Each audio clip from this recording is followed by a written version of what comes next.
तो अपन ने पिछला टॉपिक राज्य मानव अधिकार आयोग अच्छे से कर लिया है। तो इस वीडियो में अपन करेंगे राज्य सचिवालय। तो स्टार्ट करते हैं। राज्य सचिवालय नीति निर्माण के रूप में राजनीतिक नेतृत्व एवं नीति क्रियान्वयन के रूप में लोक सेवकों की संयुक्त कार्यस्थली है राज्य सचिवालय। ठीक है। यहीं से ही राज्य की नीतियां तथा कार्यक्रम बनाए जाते हैं एवं उसके क्रियान्वयन के निर्देश दिए जाते हैं। प्रत्येक राज्य का एक पृथक सचिवालय होता है जो कि विभिन्न विभागों में बटा होता है। सचिवालय का सर्वोच्च राजनीतिक मुखिया सीएम तथा प्रशासनिक मुखिया मुख्य सचिव होता है। ठीक है। मुख्य सचिव राज्य के संपूर्ण प्रशासन के लिए उत्तरदायी होते हैं। साथ ही साथ यह दो विभागों के शासन सचिव भी होते हैं, एक तो सामान्य प्रशासन विभाग, एक मंत्रिमंडलीय सचिवालय विभाग। मुख्य सचिव के बाद सेकंड महत्वपूर्ण पद अतिरिक्त मुख्य सचिव का होता है। नियुक्ति पदोन्नत आईएएस सहायक के रूप में कार्य करता है। सचिवालय को विभिन्न विभागों में बांटा जाता है जिसका मुखिया शासन सचिव होता है। मुख्य सचिव सचिवालय का हेड, अतिरिक्त मुख्य सचिव, उसके बाद शासन सचिव विभाग का हेड, उसके बाद उप सचिव, उसके बाद सहायक सचिव और उसके बाद अनुभाग अधिकारी।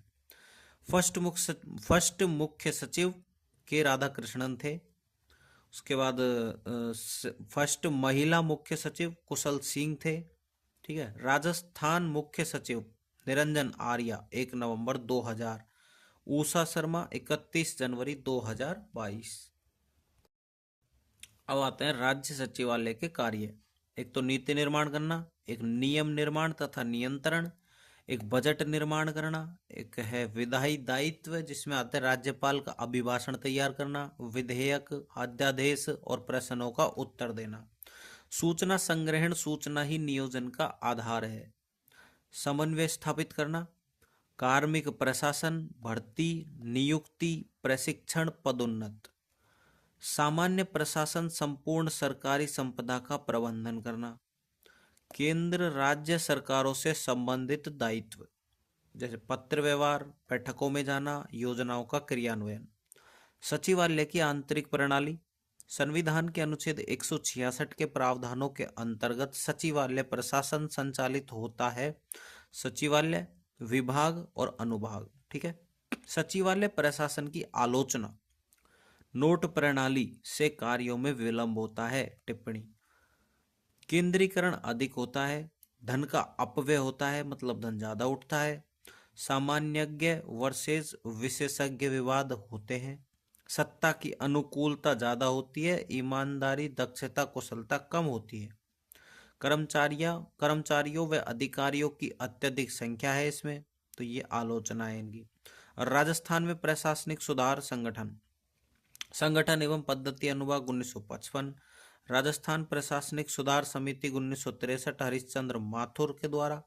सचिवालय पुनर्गठन समिति 1969 मोहन मुखर्जी थे अध्यक्ष। प्रशासनिक सुधार समिति 1992 जी के भनोत द्वारा। राजस्थान प्रशासनिक सुधार आयोग 1999 शिवचरण माथुर द्वारा। अब आते हैं विधिक अधिकार। राजस्थान लोक सेवा गारंटी अधिनियम 2011, घरेलू हिंसा से महिला संरक्षण अधिनियम 2005, राष्ट्रीय ग्रामीण रोजगार गारंटी एक्ट 2005, इनके बारे में डिटेल में पढ़ेंगे अपन। सूचना का अधिकार अधिनियम 2005, राज्य सूचना आयोग, केंद्रीय सूचना आयोग, बाल श्रम सुरक्षा व निवारण एक्ट 1986, राष्ट्रीय खाद्य सुरक्षा अधिनियम NFSA 2013, भूमि अधिग्रहण एक्ट 2013, गर्भधारण पूर्व और प्रसव पूर्व निदान तकनीकी लिंग चयन प्रतिषेध अधिनियम 1994, गर्भ का चिकित्सीय समापन 1971, राजस्थान सुनवाई का अधिकार अधिनियम 2012, अनिवार्य तथा निशुल्क शिक्षा का अधिकार 2009, बाल विवाह प्रतिषेध अधिनियम 1929, दहेज प्रथा निवारण एक्ट 1961, सती प्रथा एक्ट 1987। अब आता है राजस्थान लोक सेवा गारंटी अधिनियम 2011, 14 नवंबर 2011। ठीक है। उद्देश्य क्या था इसका? लोक सेवकों की समयबद्ध वितरण की गारंटी प्रदान करता है तथा सेवा प्रदान करने में असफल लोक सेवकों को दंडित करता है। प्रारंभ में 15 विभागों की 108 सेवाएं दिया करता था, वर्तमान में 25 विभागों की 221 सेवाएं देता है। लागू करने वाला प्रथम राज्य राजस्थान लोक सेवा गारंटी अधिनियम 2011 को लागू करने वाला प्रथम राज्य एमपी, जिसने 18 अगस्त 2010 में ये लागू किया था, अपने 14 नवंबर 2011 को हुआ था। आईपीसी की धारा 21 के अनुसार, इंडियन पेनल कोड है इसका full form, Indian penal code की धारा 21 के अनुसार सरकारी सेवारत या वेतन पाने वाला एवं सरकारी कार्य के लिए शुल्क या कमीशन पाने वाला व्यक्ति लोक सेवक है। यह एक विधिक या सांविधिक अधिकार है जो सेवाओं का समयबद्ध वितरण तथा गारंटी सुनिश्चित करता है। एक्ट के तहत शिकायत दर्ज कराने हेतु प्रत्येक विभाग में एक कार्मिक की नियुक्ति की जाए। निर्धारित समय में सेवा उपलब्ध करवाने में विफल होने पर लोक सेवकों को विफलता का कारण बताना होगा। वह अपील समय अवधि अपील अधिकारी के बारे में भी बताना होगा। आवेदक को कार्मिक से लिखित में रसीद, पावती एवं संलग्न दस्तावेज के लिए समय सीमा भी प्रदान करनी होगी। संस्था द्वारा नोटिस बोर्ड पर जनता के लिए महत्वपूर्ण सूचना तथा सेवा का उल्लेख करना होगा। इसमें प्राथमिक तथा द्वितीयक अपील अधिकारियों का भी प्रावधान है। प्राथमिक अपील अधिकारी को 30 दिन में अपील की जा सकती है। इस अपील का निस्तारण प्राथमिक अपील अधिकारी 21 दिन में करेगा। ठीक है। प्राथमिक अपील अधिकारी के निर्णय के विरुद्ध 90 दिन में द्वितीयक अपील अधिकारी के पास अपील की जा सकती है।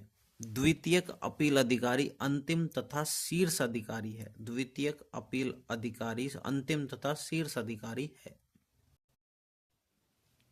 इस एक्ट के तहत विफल लोक सेवकों पर जुर्माना का भी प्रावधान है, जैसे कि प्रतिदिन और अधिकतम। सेवा उपलब्ध कराने में जो असफल होगा उसके लिए प्रतिदिन 500 रुपये का है और अधिकतम 5000 का है।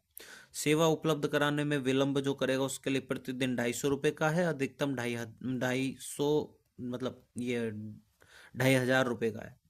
नोट, जुर्माने की वसूली लोक सेवक के वेतन से की जाएगी। ठीक है। आलोचना 2017 की कैग की रिपोर्ट के अनुसार, controller and auditor general of India की रिपोर्ट के अनुसार अब तक 70 प्राथमिक अपील तथा 7 द्वितीयक अपील की गई है। कारण जागरूकता की कमी। अब आता है दूसरा, घरेलू हिंसा से महिला संरक्षण अधिनियम 2005, लागू 26 अक्टूबर 2006, अध्याय 5, धारा 37। उद्देश्य है घरेलू स्तर पर हिंसा या प्रताड़ना से महिला को सुरक्षा प्रदान करना। 5 प्रकार के दुर्व्यवहार, शारीरिक, यौन उत्पीड़न, मौखिक, भावनात्मक, आर्थिक। इस एक्ट के तहत महिला के संरक्षण हेतु निम्न आदेश दिए जाते हैं। पहला है साधारण आदेश, हिंसा रोकना, रोजगार स्थल में प्रवेश नहीं करेगा, जॉइंट बैंक अकाउंट पर रोक, स्त्री धन, आभूषण आदि पर कोई अधिकार नहीं। अब आता है विशिष्ट आदेश, बालकों का भरण पोषण और क्षतिपूर्ति करेगा। ठीक है। रिहायशी आदेश, प्रवेश पर रोक, घर को बांटकर बेचने व ऋण पर रोक, वैकल्पिक घर पर उपलब्ध। आर्थिक आदेश, कमाई का नुकसान, चिकित्सा खर्च, दंड, 1 वर्ष की कैद या ₹50,000 जुर्माना या दोनों। शुरू में ₹20,000। हिराल हरसोरा बनाम कुसुम हरसोरा वाद 2007 में सुप्रीम कोर्ट ने यह कहा कि प्रत्यर्थी की परिभाषा से पुरुष शब्द हटाया गया क्योंकि यह समानता के अधिकार के विरुद्ध है। अब आता है अपना राष्ट्रीय ग्रामीण रोजगार guarantee act 2005, national rural employment guarantee act, NREGA. ठीक है। ब्रिटिश अर्थशास्त्री J.M. Keynes, the general theory of employment, interest and money, 1936। किसी राष्ट्र की अर्थव्यवस्था वहां उपलब्ध रोजगार संसाधन तथा उनके विदोहन पर निर्भर करती है। काम के बदले अनाज प्लस संपूर्ण ग्रामीण रोजगार योजना बराबर नरेगा एक्ट 2005। नरेगा यह रोजगार प्राप्त करने का वैधानिक अधिकार है। इसके तहत एक ग्रामीण परिवार को एक वित्त वर्ष में मिनिमम 100 रुपये प्रतिदिन के रोजगार को प्राप्त करने का वैधानिक अधिकार है। 2 फरवरी 2006 भारत के 200 जिलों में प्रारंभ किया गया। राजस्थान के 6 जिले सम्मिलित हैं: डूंगरपुर, बांसवाड़ा, उदयपुर, सिरोही, झालावाड़, करौली। द्वितीय चरण में भारत के 130 जिलों को शामिल किया गया। 2 मई 2007 को राजस्थान के 6 जिले सम्मिलित हुए: बाड़मेर, जैसलमेर, जालोर, टोंक, सवाई माधोपुर, चित्तौड़गढ़। 1 अप्रैल 2008 को संपूर्ण भारत में लागू। 2 अक्टूबर 2009 को नाम बदलकर मैं नरेगा महात्मा गांधी नरेगा कर दिया गया। ठीक है, 2009 में। क्रियान्वयन ग्राम पंचायत द्वारा। सामाजिक अंकेक्षण ग्राम सभा वर्ष में 2 बार। रोजगार हेतु ग्राम पंचायत में पंजीकरण आवश्यक है। सर्वप्रथम परिवार का जॉब कार्ड हेतु ग्राम पंचायत में आवेदन करना है। आवेदन के 15 दिन में जॉब कार्ड जारी करना अनिवार्य है। रोजगार आवेदन की पात्रता। वयस्क ग्रामीण जॉब कार्ड धारी इसमें अकुशल श्रमिकों को 100 रुपये प्रतिदिन का रोजगार उपलब्ध करवाते हैं। रोजगार हेतु आवेदन के 15 दिनों में रोजगार उपलब्ध करवाना अनिवार्य है। रोजगार उपलब्ध नहीं करवाने पर दैनिक बेरोजगारी भत्ता देंगे। बेरोजगारी भत्ता देने का दायित्व स्टेट गवर्नमेंट का है। रोजगार गांव से 5 किलोमीटर परिधि में ही उपलब्ध करवाए, नहीं तो 10% अतिरिक्त मजदूरी देनी पड़ेगी। केंद्र सरकार द्वारा वित्त पोषण 100%। महिला आरक्षण 1/3 पर राजस्थान में महिला आरक्षण 50%। मजदूरी दर श्रमिक 221 रुपये और मैट 235 रुपये जो काम करवाता है। मैट के लिए योग्यता 10वीं पास, चयन ग्राम सभा द्वारा और प्रशिक्षण पंचायत समिति में देगा। मजदूरी सामग्री 60:40 में बटेगी। यह ग्रामीण क्षेत्र का सर्वांगीण विकास का आधार है। जल संरक्षण, चारागाह विकास, आधारभूत ढांचा, खेल मैदान, वृक्षारोपण। नोट: सहरिया खेरवा कथोड़ी 35 किलोग्राम निःशुल्क उनको मतलब सामग्री मिलती है। बजट 2021-22 में घोषणा: सहरिया कथोड़ी तथा विशेष योग्यजनों को 200 रुपये प्रतिदिन का रोजगार। बजट 2022-23 में राज्य सरकार ने 25 अतिरिक्त दिनों के रोजगार की घोषणा की है। ठीक है, अब आता है चौथा, राइट टू इंफॉर्मेशन एक्ट, सूचना का अधिकार अधिनियम 2005 लागू हुआ 12 अक्टूबर 2005 को। आरटीआई नागरिकों को अपने जीवन को प्रभावित करने वाली नीति, निर्णय, कार्यक्रम से संबंधित दस्तावेज, अभिलेख, नमूने आदि जो लोक प्राधिकरण के पास या उसके नियंत्रण में हो को प्राप्त करने का अधिकार आरटीआई कहलाता है। सूचना की परिभाषा धारा 2, किसी भी प्रकार की सामग्री जिसमें अभिलेख, दस्तावेज, ईमेल, विचार, परामर्श, विज्ञप्ति, परिपत्र, आदेश, संविदा, प्रतिवेदन, रिपोर्ट, इलेक्ट्रॉनिक्स तथा सांख्यिकी सामग्री तथा निजी निकाय से संबंधित जो लोक प्राधिकरण विधि के अंतर्गत प्राप्त की जा सकती है, आरटीई के तहत आयुष्मान भारत योजना निजी संस्था से भी मांग सकते हैं। लोक प्राधिकरण धारा 2 में लिखित ऐसा प्राधिकरण जो कि संविधान के अंतर्गत या द्वारा स्थापित हो, संसद या राज्य के विधानमंडल द्वारा बनाए गए कानून से स्थापित, सरकार के आदेश से स्थापित हो, सरकार द्वारा वित्त पोषित संस्था हो, सरकार द्वारा वित्त पोषित गैर सरकारी संस्था एनजीओ हो, या उपयोगिता, लोकतंत्र का आधार, नागरिक सशक्तिकरण, पंचायती राज संस्थाओं को भी सशक्त, पारदर्शिता तथा जवाबदेही सुनिश्चित करना, भ्रष्टाचार में कमी आएगी, सुशासन की स्थापना होगी। आरटीआई से मुक्त संस्थाएं दूसरी अनुसूची में वर्णित केंद्र सरकार की अधिसूचना, आसूचना या कॉन्फिडेंशियल या डिफेंस से संबंधित 22 संस्थाओं को आरटीआई से मुक्त रखा गया, दैट इज बीएसएफ, आईटीबीपी और सीआरपीएफ एटसेट्रा। नोट: इसमें केवल मानव अधिकार एवं भ्रष्टाचार से संबंधित सूचना मांग सकते हैं।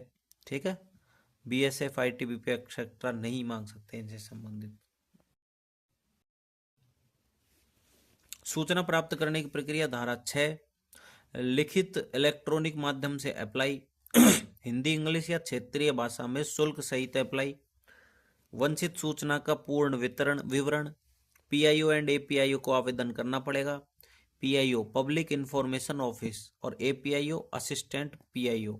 ठीक है, केवल पत्राचार हेतु पता दिया जाए बट पहचान बताना जरूरी नहीं है। शुल्क 10 रुपये, डिस्क 50 रुपये। 1 घंटा से अधिक की सूचना मांगने पर प्रत्येक 15 मिनट के 5 रुपये चार्ज लगेगा। धारा 7, फीस नहीं ली जाएगी। बीपीएल समय सीमा में सूचना उपलब्ध करवाने में असफल तो रिफंड मिलेगा। समय सीमा पीआईओ की 30 दिन, एपीआईओ की 35 दिन, अन्य विभाग की 35 दिन, तृतीय पक्ष की 40 दिन। छूट प्राप्ताओं संस्थाओं से मानवाधिकार तथा भ्रष्टाचार संबंधी सूचना 45 दिन। जीवन तथा स्वतंत्रता से संबंधित अगर कोई मैटर है तो उसमें 48 घंटे का टाइम मिलता है। अदेय सूचना धारा 8 के अंतर्गत देश की एकता, मतलब अदेय का मतलब है जो दे नहीं, जो सूचना अपन को नहीं मिलेगी मांगने पर, देश की एकता अखंडता से संबंधित ऐसी सूचना जो अपराध को बढ़ावा दे, सुरक्षा रणनीति विज्ञान आर्थिक मामलों से संबंधित न्यायालय द्वारा प्रतिबंधित सूचना जिससे न्यायालय की अवमानना हो, संसद या विधानमंडल के विशेष अधिकारों से संबंधित ऐसी अपन को इंफॉर्मेशन नहीं मिलेगी आरटीआई के द्वारा। कुछ पॉइंट्स हो रहा है, किसी एकांतता में या निजता में हस्तक्षेप हो जिससे सूचना से कॉपीराइट का उल्लंघन हो, अन्वेषण से संबंधित हो, दूसरे राष्ट्र से संबंधित हो, ऐसे कोई भी जो सूचना होती है वो आरटीआई से मांगने पर आरटीआई नहीं देगा। ठीक है। अपीलीय प्रावधान धारा 19 में है। प्रथम अपील पीआईओ तथा एपीआईओ के विरुद्ध प्रथम अपील 30 दिनों में करी जा सकती है। अपील अधिकारी मैक्सिमम 30 दिन में अपील का निस्तारण करे जरूर। द्वितीय अपील असंतुष्ट व्यक्ति 90 दिन में राज्य सूचना आयोग या केंद्र सूचना आयोग में अपील की जा सकती है। जुर्माना धारा 20 में है। मना कर दे या उपलब्ध न कराए या बदनीयती से अस्वीकार कर दे, अधूरी भ्रामक सूचना दे या सूचना नष्ट ही कर दे, सूचना प्राप्ति में या बाधा डाले, प्रतिदिन का जुर्माना 250 रुपये, मैक्सिमम 25,000 रुपये। अनुशासनात्मक कार्यवाही होगी। ठीक है। अब आता है राज्य सूचना आयोग। Rajasthan state information commission history. Rajasthan में प्रशासन में पारदर्शिता लाने के उद्देश्य से 30 दिसंबर 1996 को पंचायती राज संस्थाओं में आरटीआई संबंधी कानून लागू कर दिया। राज्य स्तर पर सूचना का अधिकार प्रदान करने वाला प्रथम राज्य राजस्थान बना 26 जनवरी 2000 को। सूचना के अधिकार के लिए पूर्व आईएएस अरुणा रॉय ने 1995 में ब्यावर अजमेर से व्यापक आंदोलन प्रारंभ किया। किसने? आईएएस अरुणा रॉय ने। संपूर्ण भारत में आरटीआई एक्ट 2005 के तहत एक केंद्रीय सूचना आयोग तथा प्रत्येक राज्य में राज्य सूचना आयोग के गठन का प्रावधान किया गया। जैसे ही केंद्र ने लागू किया, राज्य का राज्य स्तर आरटीआई 2000 रद्द हो गया। तो अपना नेक्स्ट टॉपिक है राजस्थान राज्य सूचना आयोग, तो इसको अपन नेक्स्ट क्लास में करेंगे। ठीक है।